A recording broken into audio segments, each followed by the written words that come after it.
Hi everybody, and a warm welcome back to Maple Leaf Customs in Switzerland. I'm Andrew, and on the bench today is a once glorious 1:58 scale Matchbox Ferrari Testarossa. I got this in the mail from channel friend and supporter RJ Robles in Canada 2 years ago. He sent a couple of Ferraris, and I've already customized the first one. I'm going to do something different than a standard wheel swap and a paint job today. This is going to be a mashup of two of the most recognizable cars of 80s pop culture. Don Johnson meets Michael J. Fox, or Sonny Crockett meets Marty McFly. No worries that this one is so beaten up and dog-eared and hurting the way it is. I'd like to get them this way, because once it's all taken apart and stripped down, I can build it back up a little bit at a time and make it look brand new.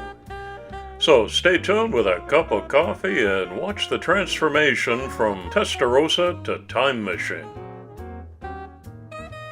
This one's already been repainted at least once, as you could tell by the difficulty in separating the die-cast body from the undercarriage. There's more proof right here on this windshield, but I'll do my best to clean it up.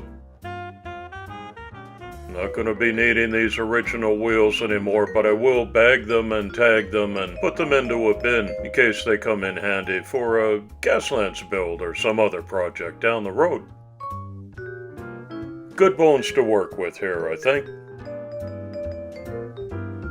According to Wikipedia, the Ferrari Testarossa Type F110 is a 12-cylinder mid-engine sports car which went into production in 1984 as the successor to the Berlinetta Boxer.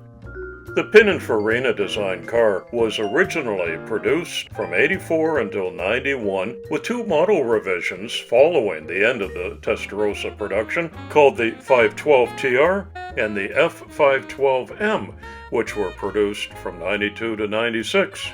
Including revised variations, almost 10,000 cars in total were produced, making it at the time one of the most mass-produced Ferrari models. You might be old enough to remember the cocaine white Testarossa that appeared in Season 3 of Miami Vice and stayed on for Seasons 4 and 5, making Don Johnson extra cool. I hope you'll bookmark my YouTube channel and come back regularly. At the end of the month is the 4 Horsemen build. It's a GMC Cyclone. You can go all red and white on July 1st. It's the Canada Day annual invitational, which I hope you'll join in on.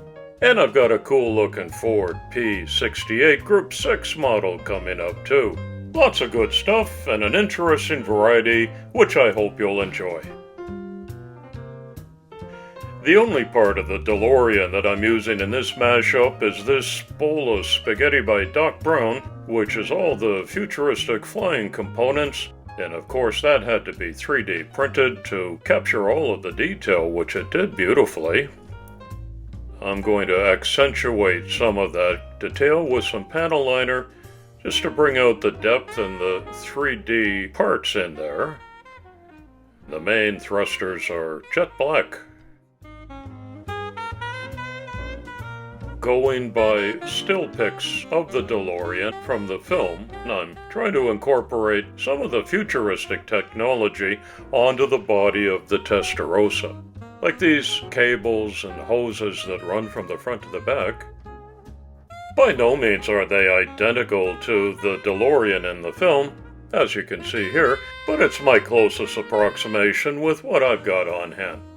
Today's community shout-out goes to a new site that I've just discovered, Makini Customs, out of Turkey.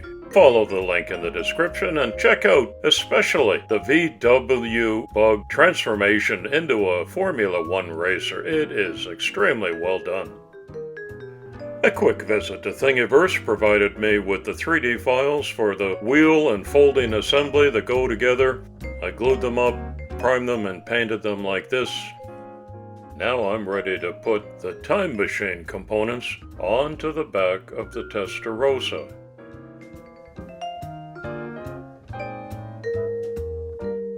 I hope your imagination is helping you to see it's starting to come together.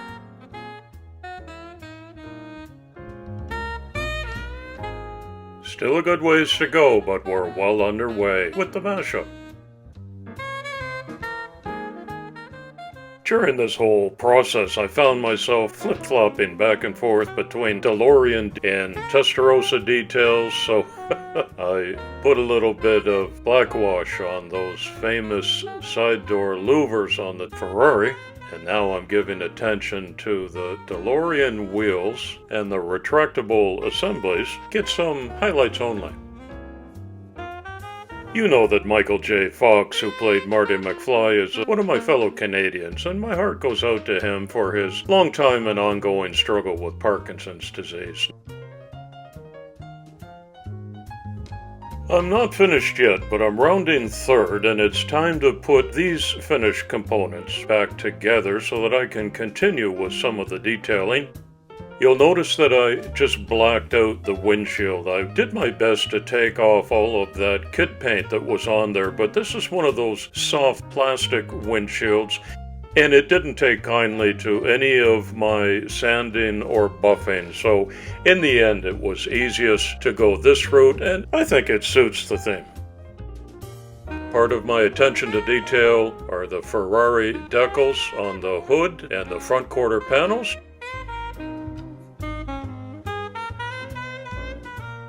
Just like that.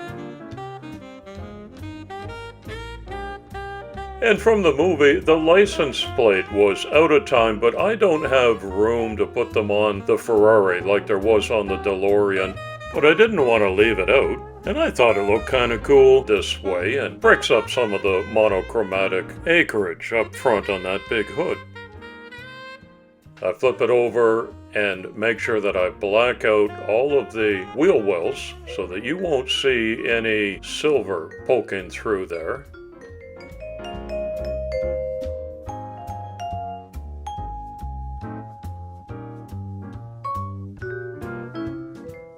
And once that's dry, I'm able to affix the wheels with some more super glue.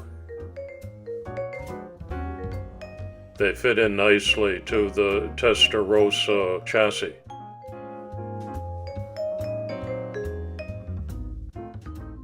Now I'm done. Let's have a closer look. The DMC was actually the only car brought to market by John DeLorean's motor company. Its lack of power and performance, out of keeping with its looks and price, hence the short 2-year production run between 81 and 83. So I'm trying to keep it alive in this fantasy reimagining.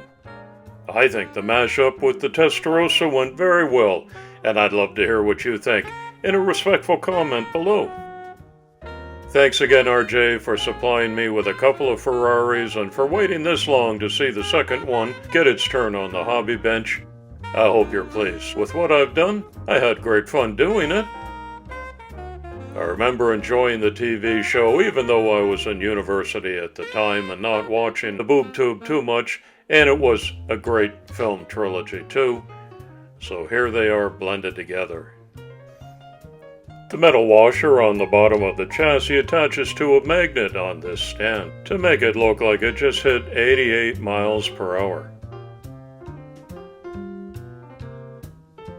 I'm not sure what the fate of this one will be. It's not really kid-friendly, but I take care to put it in a custom card and packaging, regardless of its final destination. Custom number 240 is in the bag. I sure hope you enjoyed this one. Thanks for visiting my channel today. Come on back soon and often. It's coffee time.